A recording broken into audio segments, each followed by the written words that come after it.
talking about a topic that may be a difficult one, but an important subject that we should bring to you nonetheless.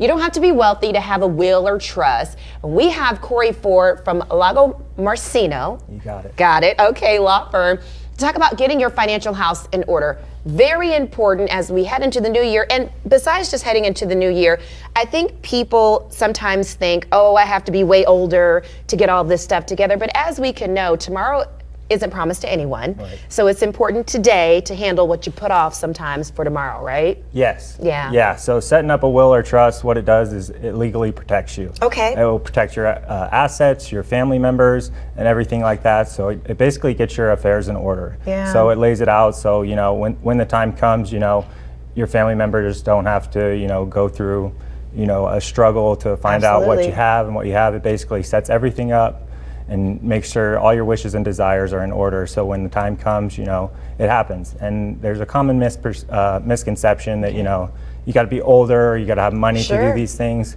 But, you know, essentially you can do it, you know, set it up early. And if you get it out of the way early and have all your affairs in order, essentially, you know, it's going to benefit everyone in the long run. So. Absolutely. It takes some of the, if anything, it just can give you peace of mind because it's not putting extra work on your family at a time that's difficult anyway. Right? It Correct. just kind of relieves them of some of that additional pressure and stress. If you could just kind of tell people, because people may not really know the difference between a will, let's say, and a trust. Maybe most people know what a will is, but maybe could you kind of break down what a trust is and what it entails? A trust, I mean, it's similar to a will. Essentially what a trust does, I mean, just like a will, it will put, you know, all your wishes, your assets, and certain things in order. Things like what?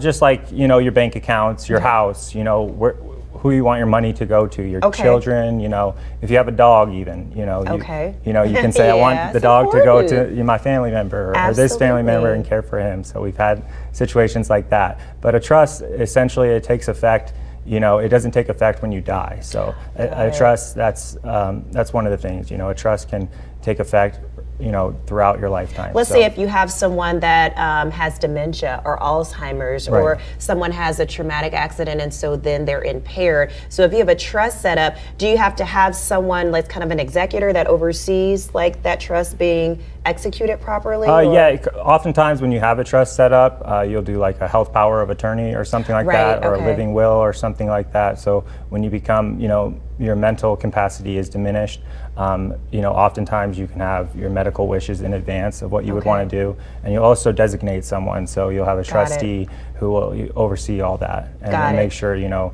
your wishes are being with the trust. With the trust. As opposed to the will, everything's already laid out, so you don't necessarily have to have a trustee to oversee that. It's kind of like laid out, dot, dot, dot, dot, dot. Right. So why would you do, say, in what circumstances would you maybe want a will and a trust, or maybe just one or the other?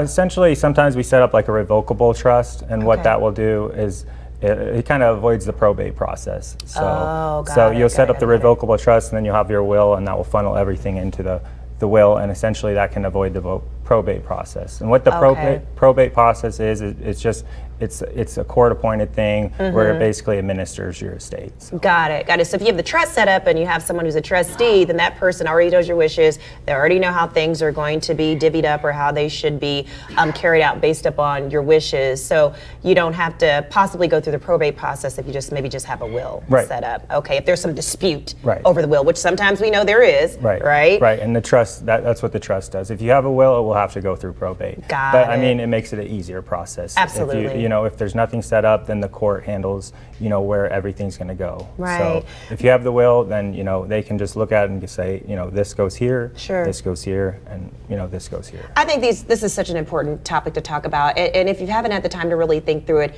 now really is the time not to have to deal with these things when your loved one has passed on, or maybe when you have passed on, because we all know we're not going to be here forever, right? So if you have any additional questions, definitely contact the law firm Lago Marcino, and that's www.lagomarcinolaw.com. Thank you, Corey. Yeah, thank you. Appreciate it. That's good clarification for all of us. Okay.